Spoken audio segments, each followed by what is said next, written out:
autre préoccupation des Français de plus en plus forte, mieux consommer et rémunérer au juste prix les producteurs. Alors, partie de cette envie, un label a été créé et rencontre un franc succès en supermarché. Le label, c'est Qui le patron?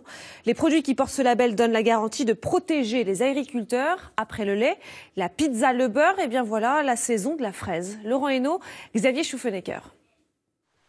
Camille s'est lancée dans la production de fraises il y a 3 ans. Pour la première fois cette année, elle travaille avec la coopérative de consommateurs C'est Qui le patron, ce qui lui permet d'être payée au juste prix.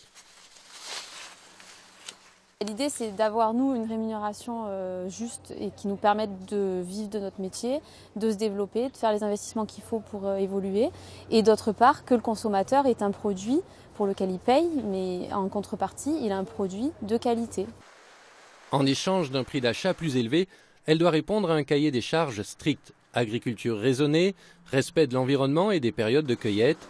Tout a été décidé par plus de 5000 consommateurs, regroupés dans une vaste coopérative virtuelle. Tous sont votés par Internet pour élaborer cette charte de bonne conduite. Le cahier des charges est déterminé par les consommateurs, avec un œil sur le prix qui évolue en fonction des critères qu'on choisit.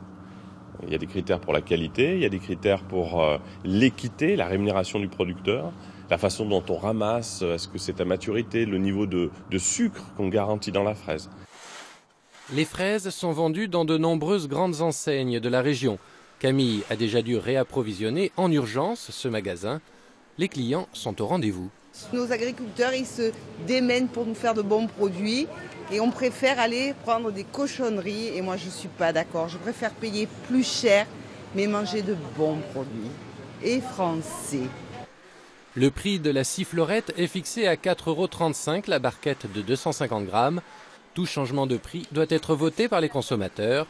Ce sont eux les patrons. Et si la mélatonine